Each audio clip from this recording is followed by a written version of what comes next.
Anak at ng Espiritu Santo. Amen. Pagpalain ng Panginoong humirang sa ating maging kasapi ng ating lipunan at ng simbahan. Ang kanyang biyaya at kapayapaan ay sumainyong lahat. At sumairin.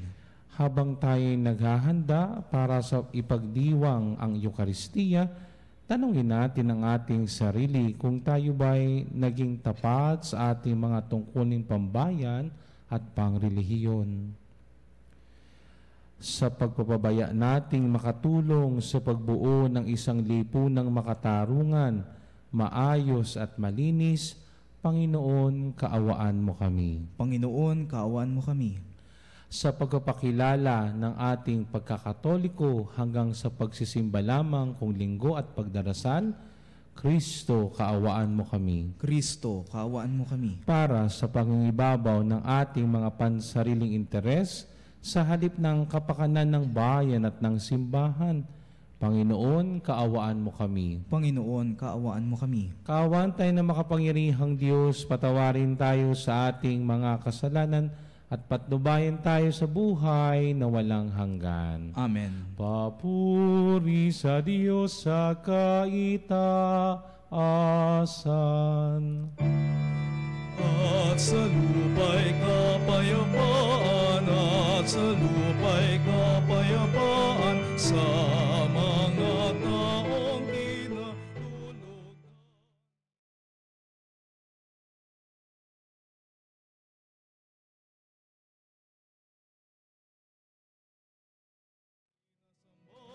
Namin, ipinagbubunyi ka namin, pinasasalamatan ka namin, dahil sa dakila mong angking kapurihan, Panginoong Diyos.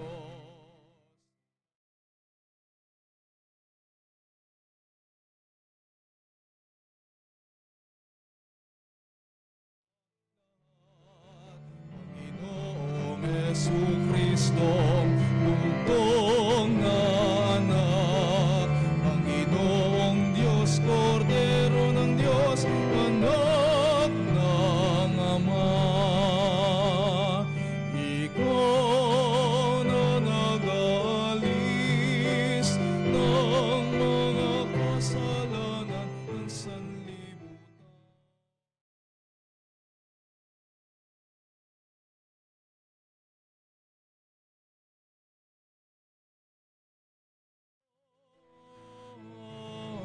Amen. Ikaw na nag-aalis ng mga kasalanan ng sanlibutan. Tanggapin mo ang aming kahilingan.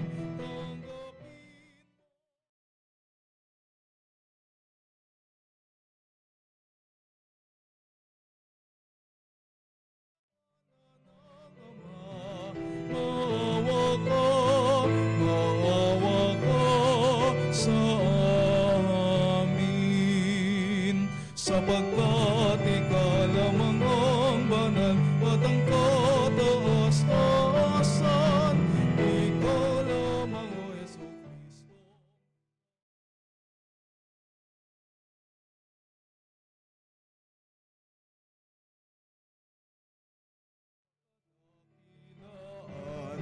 Ng Diyos Ama, Amen.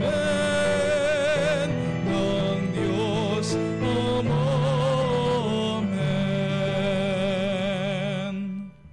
Manalangin tayo. Ama naming makapangyarihan, gawin mong lagi naming matapat na sundin ang loob mo upang kami wagas na makapaglingkod sa iyo. Sa pamamagitan ni Jesucristo kasama ng Espiritu Santo, magpasawalang hanggan. Amen. Pagpapahayag mula sa aklat ni Propeta Isaías. Hinirang ng Panginoon si Ciro para maging hari upang lupigin ang mga bansa at alisan ng kapangyarihan ang mga hari. Ibubukas ng Panginoon ang mga pintong bayan para sa kaniya. Sinabi ng Panginoon kay Ciro, tinawag nga kita upang tulungan si Israel na lingkod, ang bayan kong hinirang. Binigyan kita ng malaking karangalan bagamat di mo ako kilala. Ako ang Panginoon, ako lamang ang Diyos at wala ng iba. Palalakasin kita, bagamat ako'y di mo pa kilala. Ginawa ko ito upang ako ay makilala ng buong daigdig, na makilala nila na ako ang Panginoon, ako lamang ang Diyos at wala ng iba. Ang salita ng Diyos. Salamat sa Diyos. Dakilang kapangyarihan ng Panginooy idangal. Dakilang kapangyarihan ng Panginooy idangal. Purihin ng Panginoon, awitan ng bagong awit. Panginooy papurihan nitong lahat sa daigdig. Kahit sa ay ipahayag na ang puon ay dakila, sa madla ay pahayag ang dakila niyang gawa. Dakilang kapangyarihan ng Panginooy idangal. Ang puon ay tunay na dakila, marapat na papurihan higit sa sinumang Diyos. Siya'y dapat katakutan. Ang Diyos ng sanlibutan pawang mga Diyos-Diyosan.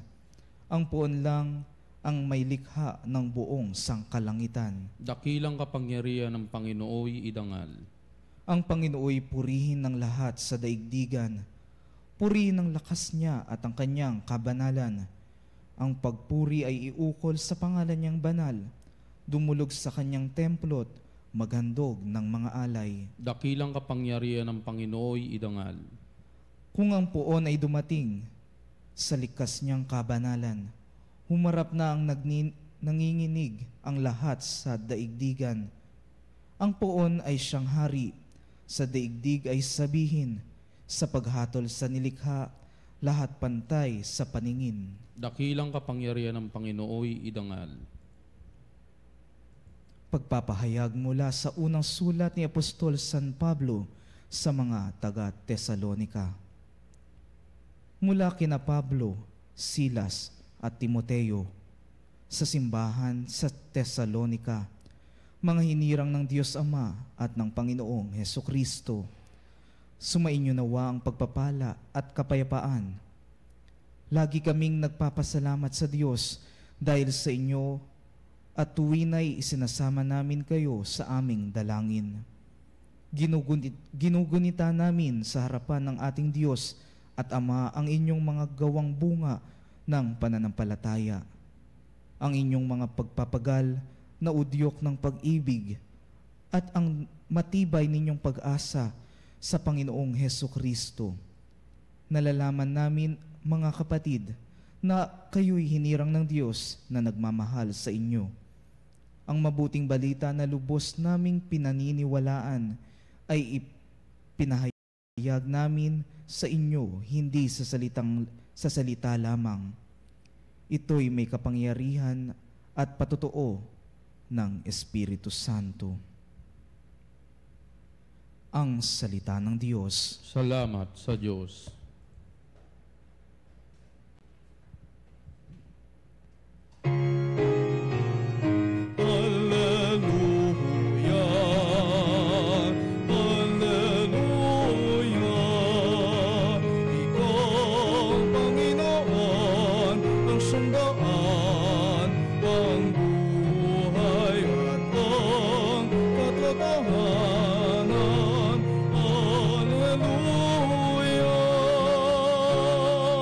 Sumainyo ang Panginoon At sumairin. ang mabuting balita ng Panginoon ayon kay San Mateo. Papuri sa iyo, Panginoon.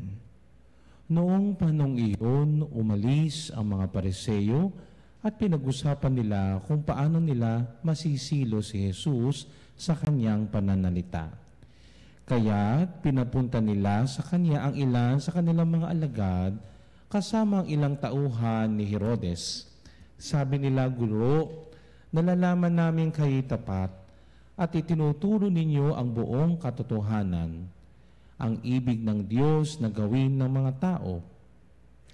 Wala kayong pinangingimian sapagkat pareho ang pagtingin ninyo sa tao. Ano po ang palagay ninyo? Naayon ba sa kautusan na bumuwi sa Cesar o hindi? Ngunit batid ni Jesus ang kanilang masamang layon.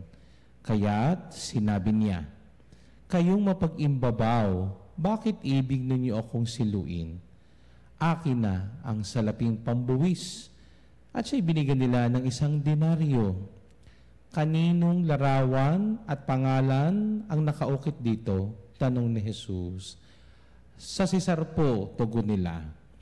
At sinabi niya sa kanila, "Kung gayon, ibigay ninyo sa Cesar ang sa Cesar, at sa Diyos ang sa Diyos." Ang mabuting balita ng Panginoon. Pinupuri ka namin, Panginoong Hesukristo. Magandang gabi po sa inyong lahat. Kung inyong mapapansin, no, kung kayo ay dadalo sa mga oath-taking, ng mga bagong halal na opisyal, kahit sa mga classroom, organization, 'di ba?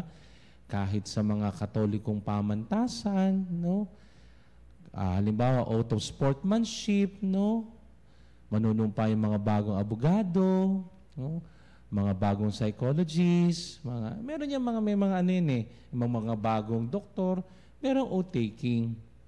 At sa lahat ng aking nabanggit, there is a commonality to all of them. Ano yun? Sa dulo ng kanilang oath-taking, anong sinasabi? "So help me God." Kasi hanawa ako ng Diyos. Bakit?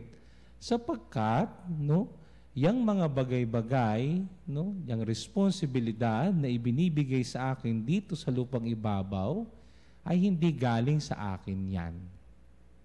Hindi. Hindi galing yan sa aking sariling karunungan at kapangyarihan. Yan ay galing sa Diyos. Yan ang malinaw na sinasabi sa ating mabuting balita. Tandaan natin, dito sa mabuting balita, ito ay isang paninilo, hahanap ng butas ang mga Pariseyo. At anong sinabi sa ating mabuting balita? Narito ang mga Pariseyo at mga ilang tauhan ni Herodes. Akala nyo ba'y magkaibigan yung dalawa? Hindi, magkaawa yan. Bakit inimbitahan yan? Sapagkat gusto nga ng mga Pariseyo na guluhin ang pagtuturo ni Jesus.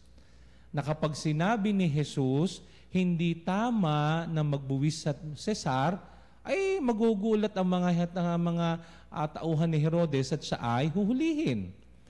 Pag sinabi naman nilang kailangan magbuwis sa Cesar, aawayin naman siya ng mga Pariseyo. Sabihin, ikaw, traitor ka, sapagkat ang iyong katapatan ay sa Cesar. Dito pa lang, kita na natin, at kung paano ang ginawa nilang plano. At gumamit pa sila ng pambobola. Alam namin na wala kang pinapanigan. Ikaw ay tapat na tao. Ay nakoy, kilala na sila ni Jesus.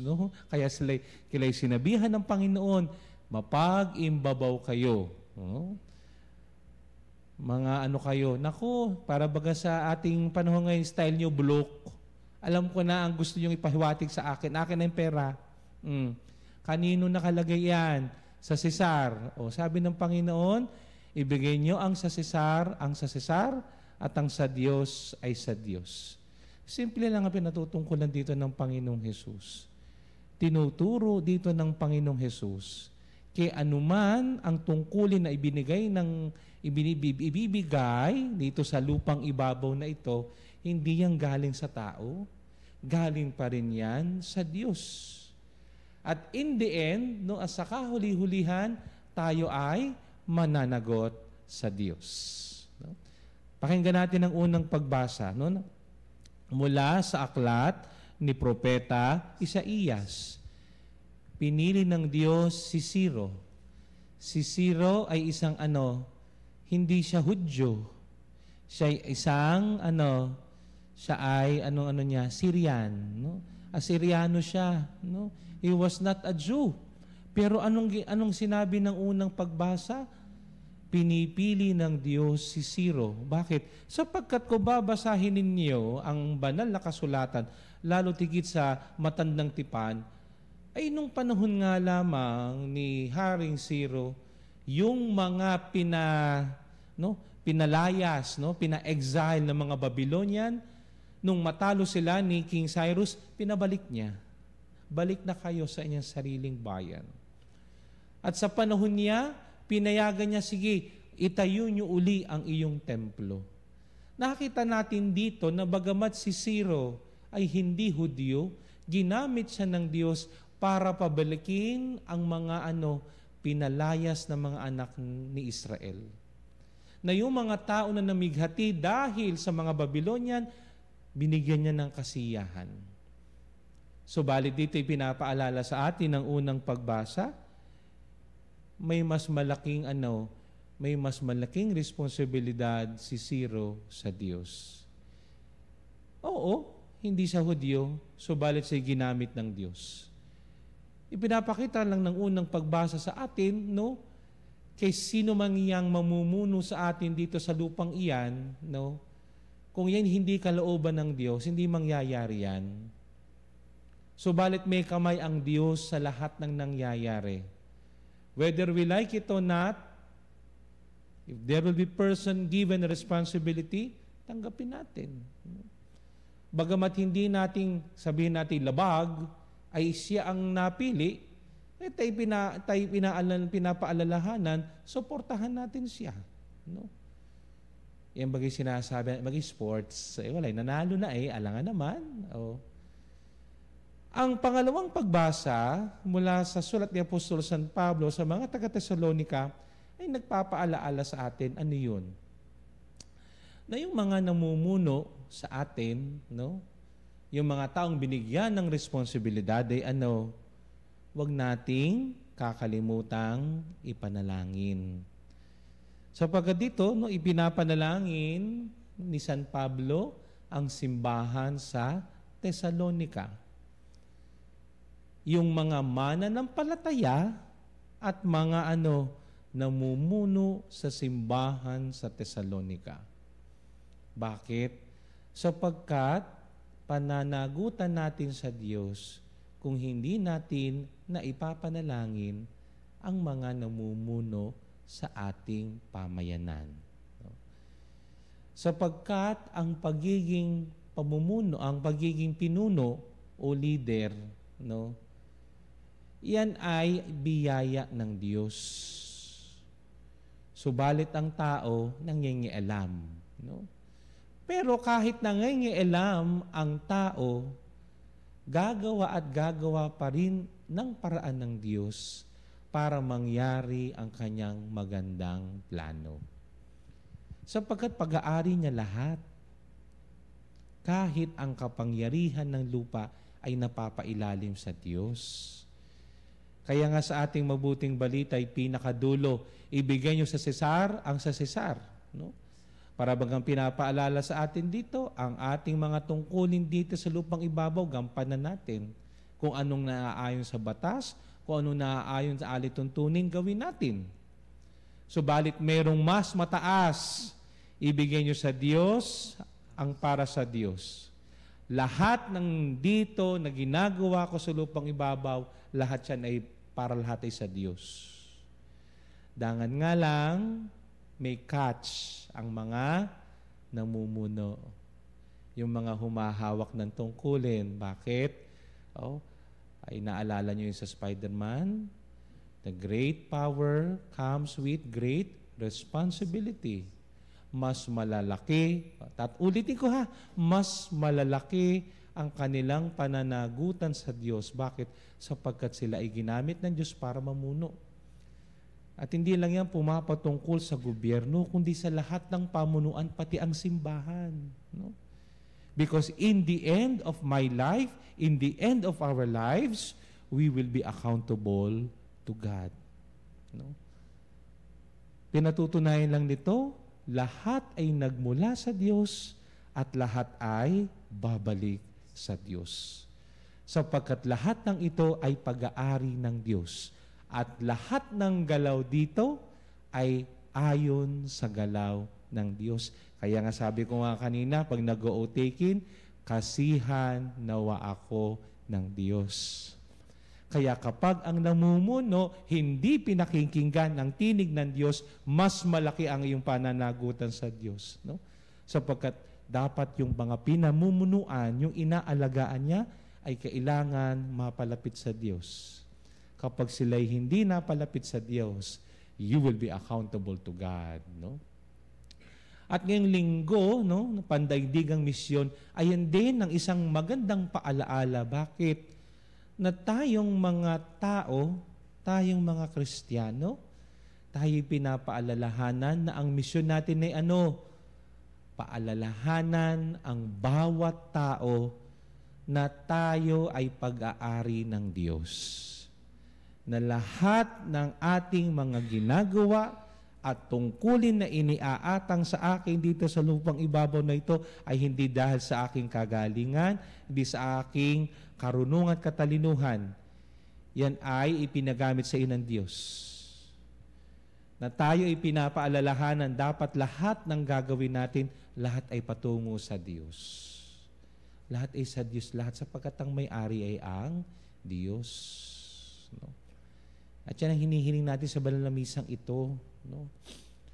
Ang ating mabuting balita, no, ay hindi lang kasi kapag pag naririnig natin ito, no, lagi na lang nababanggit, this is the separation of church and state. Hindi. Merong mas malalim na kwento ito. May mas malaking aral ito. Ano yun? Na lahat tayo is what? We will be accountable to God. No? Lahat ng ito ay para sa Diyos. Ngayon, kung dito pa sa lupang ibabaw, ay hindi natin nagagawa, yan ang ayon, no? Ay tayo haharap sa Diyos at wala tayong maitatago sa Kanya. No? Kesa tayo magbangayan, mas mabuting tayo magtulungan. No? Minsan kasi nakakarindi na ka sa separation of church and state. Balik na rin kaya natin, collaboration of church and state. Alam niyo kung yun yung mangyayari, tayong mga tao ay magiging maayos. Bakit?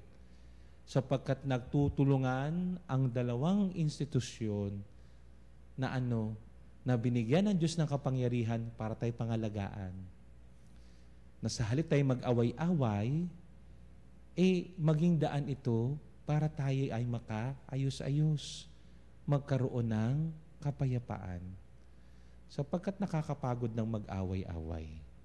Nakakapagod ng magdigmaan. Nakakapagod na ang magsiraan. Maybe it's about time that we, partnership. No? We become best friends. Why? Kasi di ba pag best friend, wala kang itinatago. At pag best friend mo, pag mali ka sa mali ang ginagawa mo, dediretsuhin mo. Kasi best friend magkaibigan tayo. Matalik tayong magkaibigan. Kung tama ka, pupurihin kita.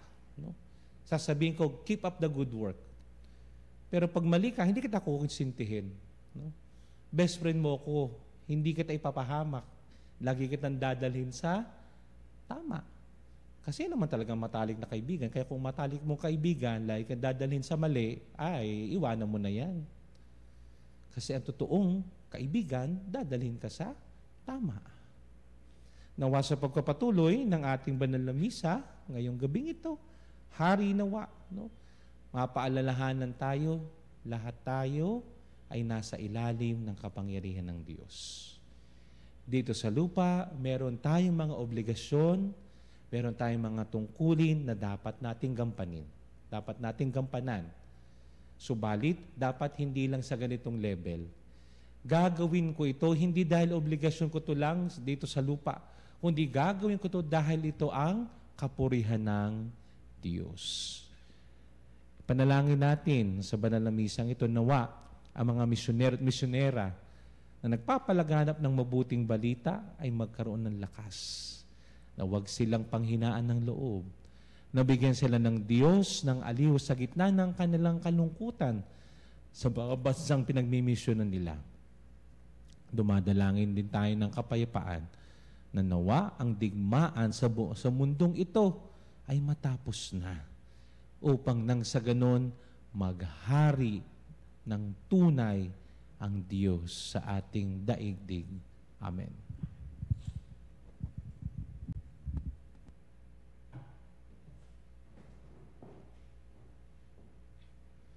Sumasampalataya ako Sa Diyos amang makapangyarihan sa lahat na may gawa ng langit at lupa. Sumasampalataya ako kay Jesucristo, isang anak ng Diyos, Panginoon nating lahat. Nagkatawang tao siya lalang ng Espiritu Santo, ipinanganak ni Santa Mariang Birhen, pinagpakasakit ni Poncio Pilato, ipinako sa krus na matay, inilibing, nanaog sa kinaroroonan ng mga yumao, nang may ikatlong araw na buhay na mag-uli, umakyat sa langit, naluluklok sa kanan ng Diyos amang makapangyarihan sa lahat. Doon magmumulat paririto at hukom sa nangabubuhay at nangamatay na tao. Sumasampalataya naman ako sa Diyos Espiritu Santo, sa banal na simbahang katolika, sa kasamahan ng mga banal, sa kapatawaran ng mga kasalanan, sa pagkabuhay na muli ng nangamatay na tao, at sa buhay na walang hanggan. Amen. Pinaalala sa atin ngayon ang ating tungkuling pambayan at pangrelihiyon sa pagdarasal natin para sa biyayang mahusay nating magampanan ng mga ito.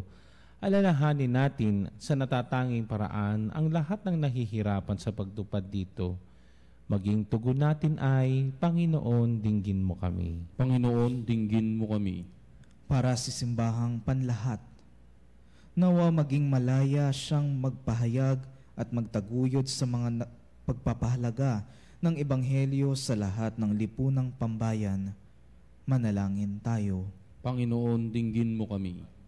Para sa Santo Papa, ating obispo, mga kura paroko at iba pang pinunong panrelihiyon, nawa matagumpay nila tayong gabayan sa pinakamahusay nating pagtupad sa ating mga tungkuling pambayan at panrelihiyon.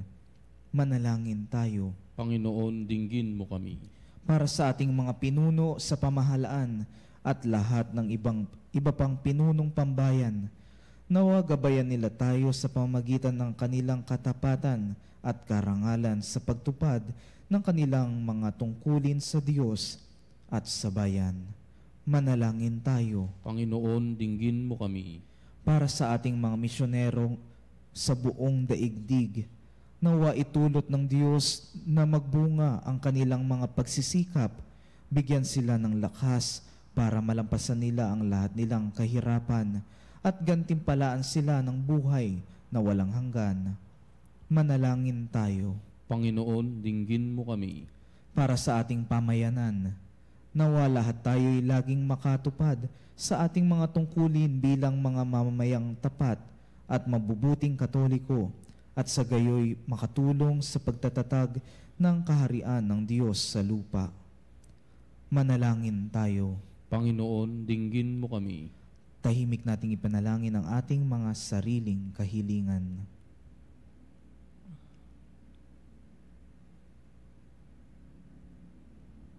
Manalangin tayo. Panginoon, dinggin mo kami. Panginoong Diyos, salamat sa paghirang mo sa amin bilang mamamayan ng aming bansa at kaanib ng iyong simbahan. Pagkalooban mo nawa kami ng higit na pagpapahalaga sa dalawang kaloob na ito at iba yung pananabik na makatulong para sa kapakanan ng dalawang ito sa pamamagitan ng ulirang pagganap sa aming mga tungkulin sa Diyos at sa bayan. Isinasama namin ito sa ngalan ni Jesus na aming Panginoon. Amen. Amen. Aming hatid, alay na ito, ang tinapay na...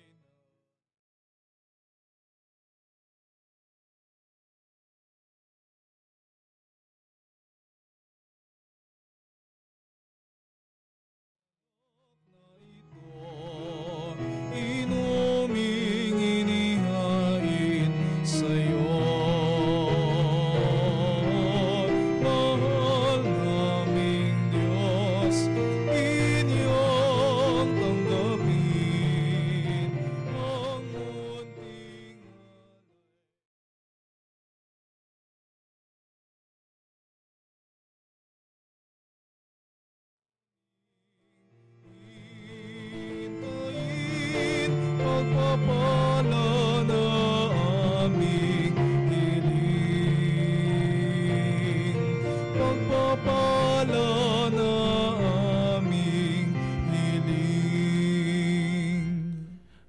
Manalangin kayo mga kapatid upang ang paghahain natin ay kalugdan ng Diyos amang makapangyarihan. Tanggapin nawa ng Panginoon itong paghain sa iyong mga kamay sa kapurihan niya at karangalan sa ating kapakinabangan at sa buong sambayanan niyang banal.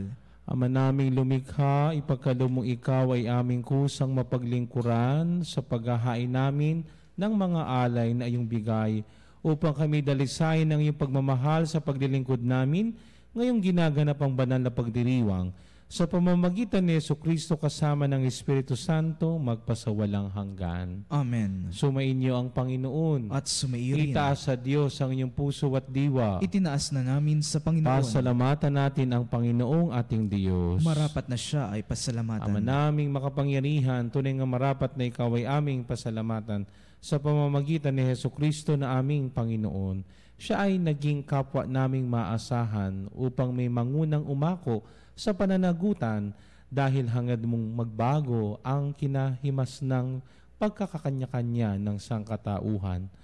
Bunga ng pagtitiis siya ay nanaig at ang kamatayan ay kanyang nalupig, kaya't siya ang aming daan para aming masapit ang iyong tapat at maasahang pag-ibig. Kaya kaysa namang helang sisiawit ng papuri sa iyo nang walang humpay sa kalangitan, kami nagbubunyi sa iyong kadakilaan.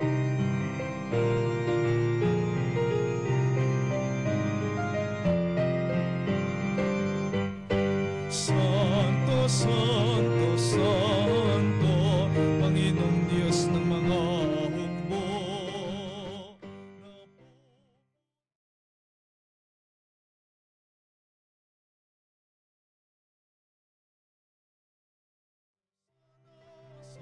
Sa ito, asan pinagpalang na paririto sa ngalan ng Panginoon.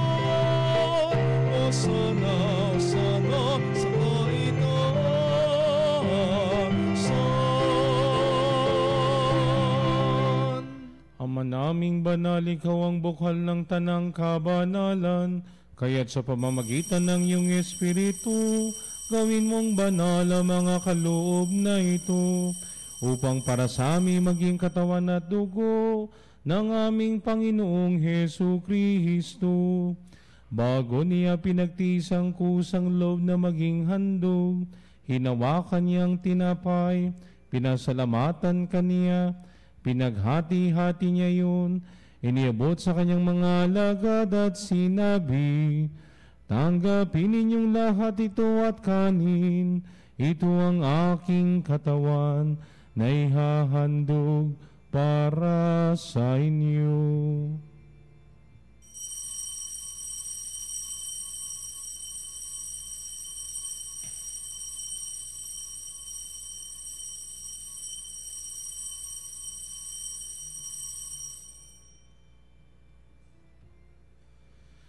Gayon din naman nang matapos ang hapunan, hinawakan niyang kahalis. Muli kanyang pinasalamatan, inabot niya ang kalis sa kanyang mga alagad at sinabi, tanggapin ninyong lahat ito at inumin. Ito ang kalis ng aking dugo, ng bago at walang hanggang tipan. Ang aking dugo na ibubuhos para sa inyo at para sa lahat, sa ikapagpapatawad ng mga kasalanan. Gawin ninyo ito sa pag-alala sa akin.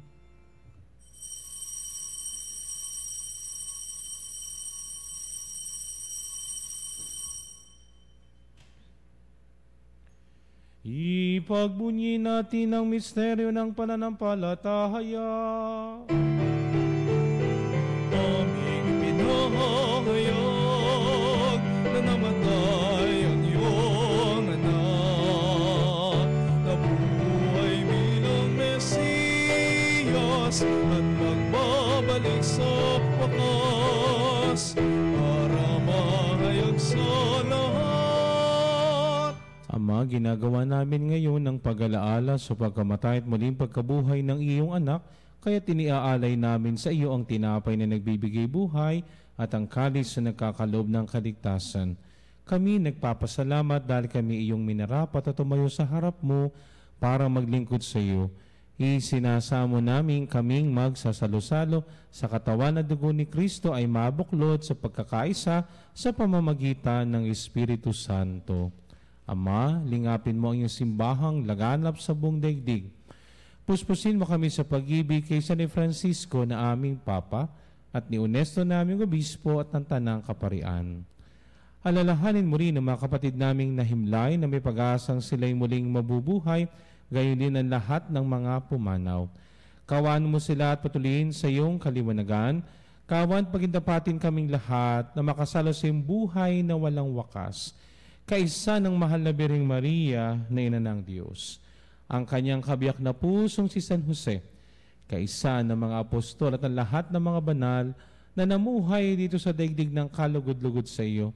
May pagdiwang nawa namin ng pagpupuri sa ikararangan mo sa pamamagitan ng anak na aming Panginoong Heso Kristo. Sa pamamagitan ni Kristo, kasama niya at sa Kanya, ang lahat ng parangal at papuri ay sa iyo, Diyos Amang makapangyarihan, kasama ng Espiritu Santo, magpasawalang hanggan.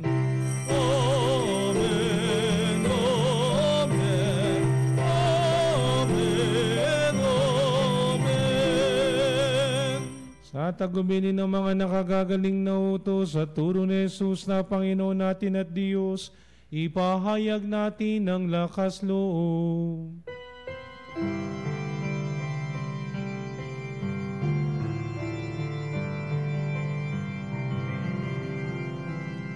Ama namin, sumasalangit ka, sambahin ang ngalan mo.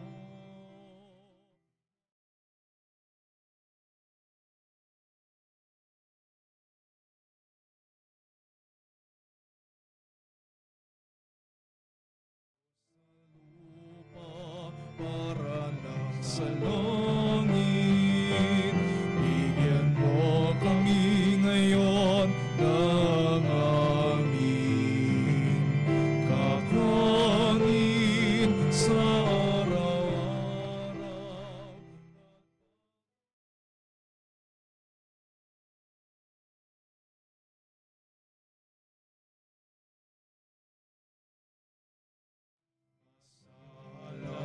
Para ng pagpapatawad namin sa nagkakasala sa amin.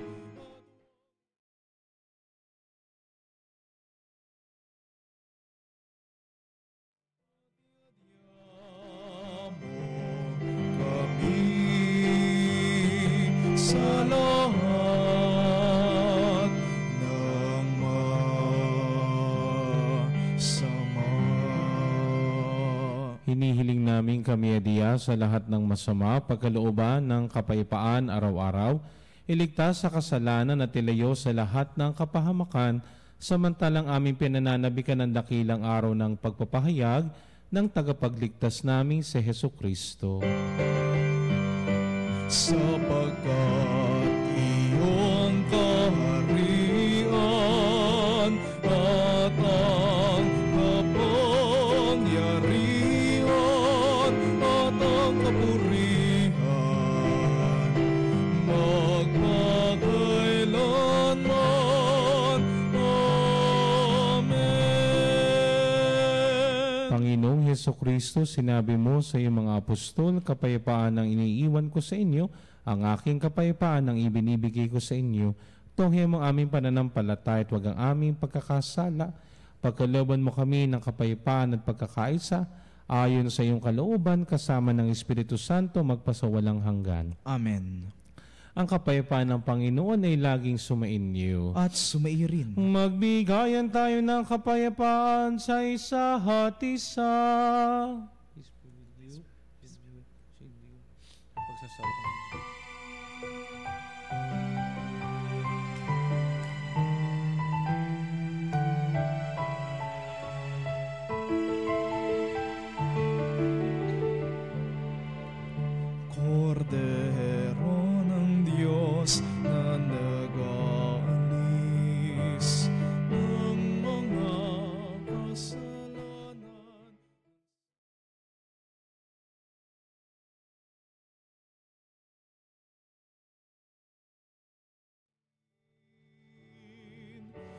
Kordero ng Diyos na nag-aalis ng mga kasalanan ng sanlibutan, maawa ka sa amin.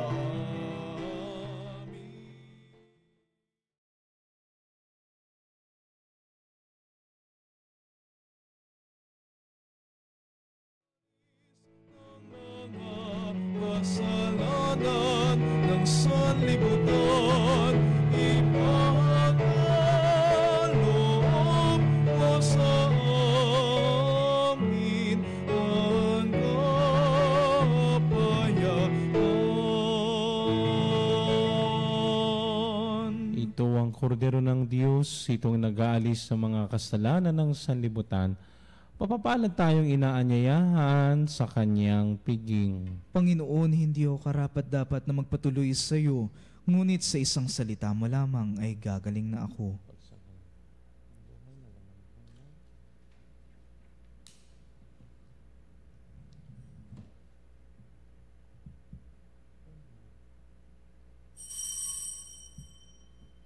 Mga kapanalig, ating dasalin ang komunyong espiritual. O Jesus, nananalig ako sa pananahan mo sa kabanal-banalang sakramento. Minamahal kita higit sa lahat at hangad ka ng aking kaluluwa. Hindi ko man matatanggap ngayon ang iyong katawan at dugo, inaasahan ko na patuloy kang mamumuhay sa aking puso. Naniniwala ako na narito ka at kaisa ka ng aking buong pagkatao. Huwag mong ipahintulot na mawalay ako sa iyo. Amen. Panalangin kay San Juan Pablo Ikalawa. O San Juan Pablo, mula sa bintana ng langit, ipagkaloob mo sa amin ang iyong pagbabasbas. Basbasan mo ang simbahang iyong minahal, pinaglingkuran, ginabayan at buong tapang na pinamunuan para ihatid si Jesus sa lahat. Basbasan mo ang mga kabataan na iyong pinakamamahal. Tulungan mo silang muling mangarap. Tulungan mo silang muling tumingala at hanapin ang ilaw na nagbibigay liwanag sa mga landas ng buhay dito sa daigdig. San Juan Pablo, sa pamagitan ng inyong panalangin, naway pangalagaan at basbasan mo ang bawat pamilya at ang bawat buhay na nagbubunga mula sa pamilya. Ipanalangin mo ang buong mundo na hanggang ngayon ay markado pa rin ng tensyon, digmaan at kawalan ng katarungan. Ipanalangin mo kami ay maging mga walang pagod na tagapaghatid ng kapayapaan. Mga kapanalig, sa katahimikan ay ating idulog ang ating mga panalangin.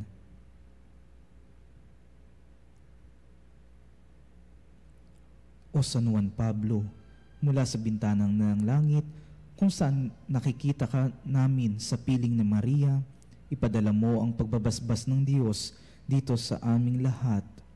Amen. San Juan Pablo Ikalawa, ipanalangin mo kami. Manalangin tayo. Ama naming mapagmahal, gawin mong sa aming banal na pakikinabang kami ngayon na iyong matulungan at mahubog para mamuhay sa kalangitan sa pamamagitan ni Jesucristo kasama ng Espiritu Santo magpasawalang hanggan. Amen. Paanyaya, inaanyayahan pang Panginoon At sumairin. magsiyukong inyong mga ulo habang iginagawa at pagbabasbas. Tulungan nawa kayo ng Diyos sa inyong pagiging debotong Katoliko at tapat na mamamayan. Amen. Iligtas niya nawa kayo sa lahat ng panganib at itaguyod ang inyong tapat na pagsisikap. Amen. Pag-ibayuhin niya nawa ang inyong pagmamahal sa Eucharistia at tibayan nawa kayo ng kanyang biyaya para sa inyong katapatan sa sakramentong ito sa inyong buhay. Amen. At pagpalain kayo ng makapangyarihang Diyos, Ama at Anak at Espiritu Santo. Amen. Umayo kayo sa kapayapaan at maging kasangkapan nawa kayo ng pag-ibig ng Diyos para sa lahat. Salamat sa Diyos.